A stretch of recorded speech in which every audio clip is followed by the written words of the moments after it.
Okay, so spoilers, duh, but has anyone watched The Batman yet? I know there was a lot of concerns going into this movie, but I gotta say, it over-delivered so much more than I was expecting. The pure cinematography alone was 10 out of 10, not to mention how grounded and real this movie felt. Watching Batman portrayed through a mystery crime thriller was so much better than I ever could have anticipated. This is going to be my full review of the Batman movie, and also really quick, I like to take movie posters and edit the text off of them and use them for wallpapers on my phone or screensavers, and I did it with this new poster they released after the movie came out. I created two versions, one without the text and also one without the big question mark in the middle, just because I think it looks kind of clean without it. But I posted both of these to my Twitter at @itsmichaelj. If you want a sick wallpaper, head over there and you can download it in 4K and use it as your screensaver. I figured someone else might enjoy it too. But let's just jump right into the video. Also, if you're new here, don't forget to go down and subscribe. It's totally free and it really helps support me and the channel so I can keep making more videos like this. I'll be back each week with videos on your favorite movies and TV shows that you're not going to want to miss. And we've also got a great community in the Discord where you should totally go say hi. It's a great place to meet some new people who love the same things that you like. I'll leave it in the comments. But like I was saying, personally, I thought this was incredible to watch. It was refreshingly slow, and I don't mean like a slow, boring type of way. I mean like a slow pacing where you can follow what's going on and there's continuously new things being revealed about the case and the mystery as the movie goes on.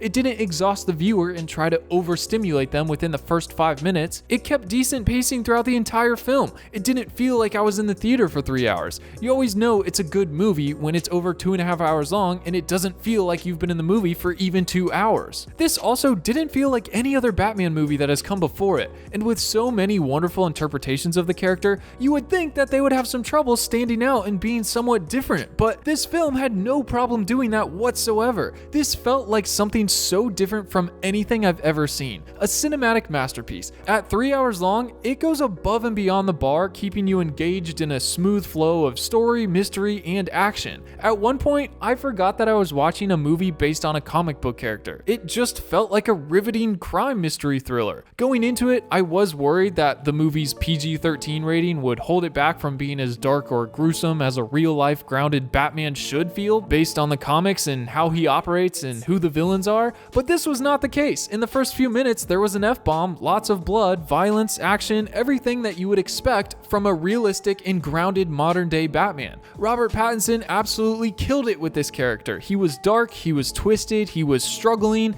and this was so freaking close to the comics, it blew my mind. I am so happy that they waited until the release of the actual movie to reveal Paul Dano as the Riddler's face. Never have I wanted more in my life to go get a Batman suit. I almost got one when I left the theater. I was so thoroughly impressed with this movie. It's not an easy job following some of the previous Batman movies. The bar is already so high that it seems near impossible to do the same but better or different. When having a movie that's longer than 2.5 hours, you really need to have a reason for it being that long. It needs to be a story that the viewer wants to keep listening to and shouldn't feel like it's being dragged on, and this movie did just that. As it kept moving forward, you didn't want it to stop. You were so engaged and focused on this one case, this one bad guy who needed to be stopped. It truly felt like it was Batman and Gordon against all of Gotham. When I first started hearing all the different characters that were going to be in it, I was a little worried that they were trying to include too many different people and storylines, and it would just be too long or drawn out and all over the place, but surprisingly, they managed to work everyone in their own time without overcomplicating things and adding unimportant things to the story. It was very nice to see the change of pace and have a Batman movie without an origin story. This felt more like a thoughtful piece of art more than it did just another action movie. Comment down below how many times you've seen this movie already. I went and watched it 2 days in a row, and I gotta say, both times I left the theater wanting more, which is perfect. That's what you should want the audience to feel like when leaving the theater. But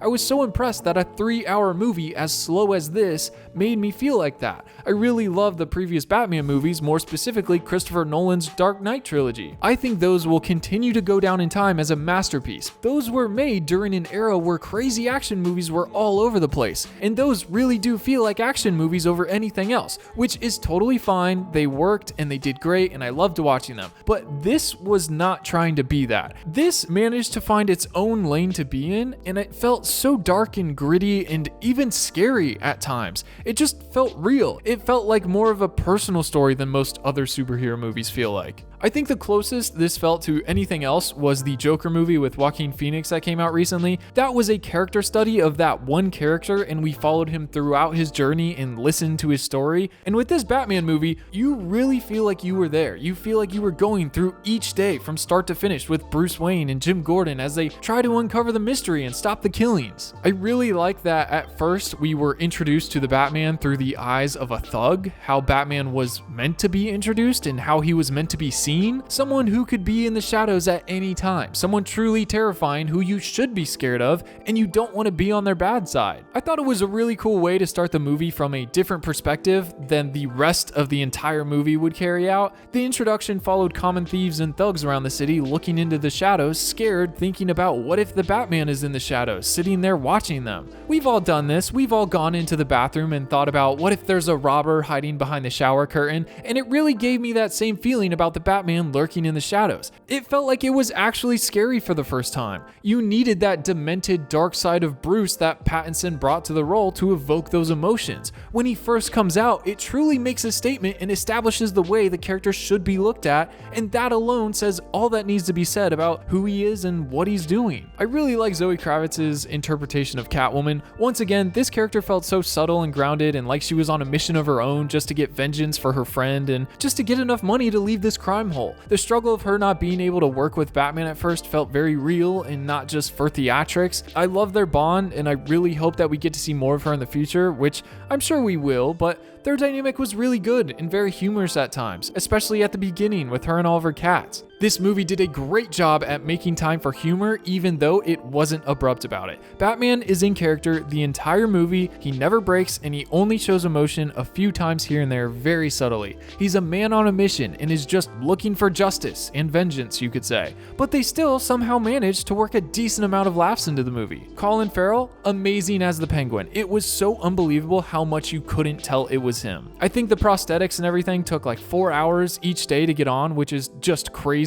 It looked really good though, flawless. I'm curious if they touched it up in post with some digital effects or if it just looked that good in person, because I can't remember the last time I've seen prosthetics this good. The facial features, the mouth, everything worked so well it didn't take me out of the movie for 1 second, and this movie in general in so many different ways just made me forget that I was watching a movie. The look and feel and vibe of this movie are outstanding. It was so dark and so red and so grungy. It creates this environment that you're just not going to forget. The cinematography was on another level. I really appreciated how theatrical this looked for a superhero movie. You can really tell a difference, and I think Matt Reeves is really onto something here. I think recently DC has figured out and is still currently figuring out what works and what doesn't, and I would love to see them finally get a hold on what kinds of movies they should be making that the fans want to see. Good movies like this. Could you imagine if we just keep getting more and more DC movies that are on this level? I guess we're going to see. We've got the Flash movie coming out soon and the return of Michael Keaton's Batman,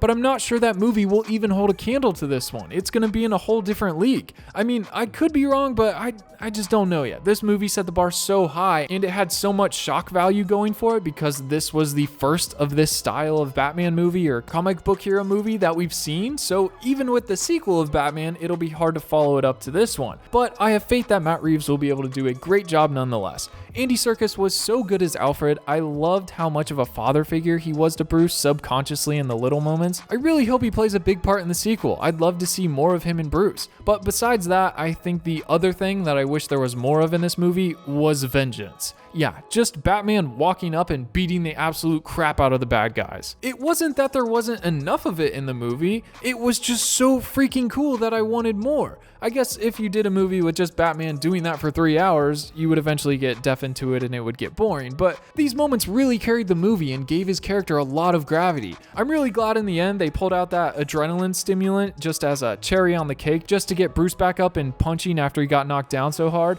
I loved his gadgets and all of his crime scene work. All of those moments really felt like a crime thriller mystery movie, like Batman from the comics. And it made me forget all about this superhero part of the story. It just felt like I was trying to solve this crime with Batman. There was also this little moment in the beginning after we establish who the Batman is, and we make it through his first night where he goes home and he opens up a journal and he's writing down all of his thoughts, and he forces himself to re-watch the entire night to see how he acted and see if there's any situations that he could have acted better in or done something more efficient. And we literally see him studying his own work each night, which I'm sure has played a huge part in letting him get better and better each day, amounting to what he is today in this movie. I really liked hearing his thoughts and seeing him rewatch everything. I wish there was more of that as well. But I gotta say, this movie is such a good movie to get lost in. They did a great job at grabbing the viewer and sucking them into the story and not letting go of them until the very end. You could watch that whole movie and never think about how long you were in the theater, or get bored, or think about what you're going to do afterwards.